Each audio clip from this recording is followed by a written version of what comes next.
अब आज की दुनिया के दोस्तों, ठाकुर हजारों वर्ष जिए, इसके लिए व्यास रोज उबासी मुँह आशीर्वाद देता था, जप जाप करता था, पर मौत ने तो आशीर्वाद से विचलित होती है, और न जप जाप से उसे तो जब आना होता है आकर ही रहती है।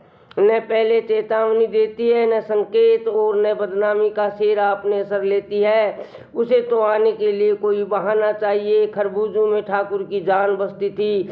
नाम लेते ही मुंह में पानी भर आता था। एक बार खाने लगा सो 7-8 खरबूजे खा गया। दोपहरी को जी मितलाने लगा। इधर दासी ने परोसा हुआ थाल चौकी पर रखा और उधर ठाकुर को उल्टी हुई। फिर तो उल्टी पर उल्टी, घबराई हुई ठकुरानी आई। तब तक ठाकुर पूरा पस्त हो गया। न उठा जाए न बोला जाए, पड़ा हुआ उल्टियों पर उल्टियां करता रहा। पेट के पानी का अंत ही नहीं। सांस लेना दूभर हो गया। नाड़ी वेद ने नाड़ी देखी तो नाड़ी टूटती हुई लगी। पलके उगाड़ कर देखा तो पुतलियां फिरी हुई। ठकुरानी ने व्यास के चरण छूकर कहा, पंडित जी अब आपका ही आसरा है, एक बार इन्हें मुंह बुलवाओ, कोई जुगत करो, जप जाप करो। पंडित दूसरे विचारों में खोया हुआ था। हचकचाकर बोला, टूटी की बूटी भगवान के पास भी नहीं। मुझे रात को सपना आया कि हजूर को देवलोक में इससे चौगनी जागीर मिली है। संकोच से मैंने सवेरे कहा नहीं। अब उस ठिकाने का आसन संभालना ही होगा। चौगने ठिकाने की बात सुनकर ठकुरानी एक पल के लिए अपने सुहाग को भूल गई। उत्साह से पूछा, चौगनी जागीर? पंडित ने हाथ जोड़कर कहा, नहीं तो क्या मैं झूठ बोल रहा हूँ? पति के सौभाग्य की खुशी से छलकते हुए ठकुरानी ने ठाकुर की ओर देखा। ठाकुर ने बड़ी मुश्किल से आई पलकें उगाड़ी, मानो मनोबोझ आ पड़ा हो। बोलने के लिए कोशिश तो बहुत की, पर गले से एक आकर भी नहीं निकला। पंडित की ओर से देखते हुए बाएं हाथ की अंगुली 4-5 बार हिलाई। चतुर पंडित बिना कहे ये सब समझ गया। उस बखत मुंजी ठाकुर की आंखों की रंगत बिल्कुल स्पष्ट थी, पर भोली ठकुरानी के कुछ पल्ले नहीं पड़ा, और न पास खड़े कुंवर चौधरी और दूसरे लोग ही ठाकुर के मन की बात समझ सके। अतिथि आफत के सबसे होश आवास गुम हो गए थे, पर पूजा पाठ से नितने में पंडित को आगे पीछे का सब ध्यान था। डबडबाई आंखों से ठकुरानी की ओर देखते हुए बोला, अन्नदाता खुदिया मृत्यु लोक में अब एक पल भी रुकना नहीं चाहते। देवलोक की अखंड जागीर की चाह किसे नहीं होगी। भला अन्नदाता बरसते नहीं तो मैं जरूर कोई उपाय करता।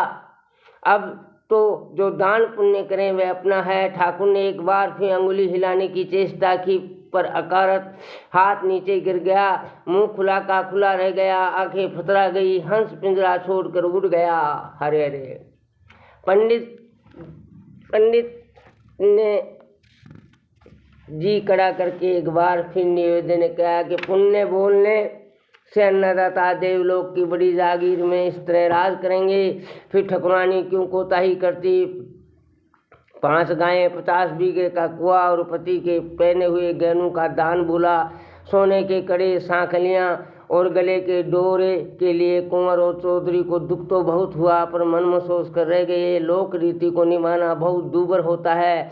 लोग क्या सोचेंगे कि अपने तुच्छ स्वार्थ के लिए पिता की मुक्ति में रोड़ा अटकाया। इस बेला माँ को टोकने से बड़ा अधर्म और क्या होगा।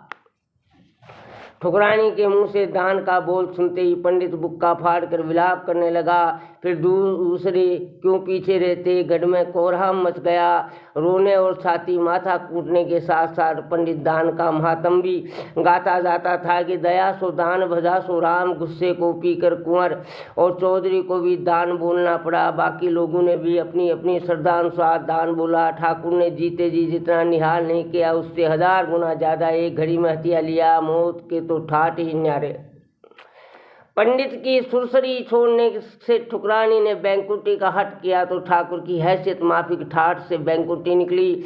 निछारावलों के लिए बस्ती के याचकों और कमीनकारों ने बहुत एहसान माना। हिस्से अनुसार बांट कर खाए बिना पंडित को अकेले कौन हड़पने देता।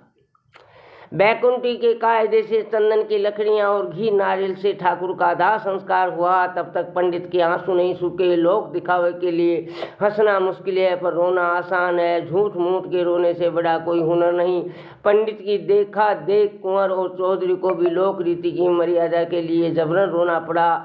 लोग क्या सोचेंगे और क्या कहेंगे, इसका डर जब्बर था। दोनों मित्र पंडित के कर्तव्य देखकर भीतर भीतर खोल रहे थे, पर उस वक्त होठ सीने में ही कुशल समझी।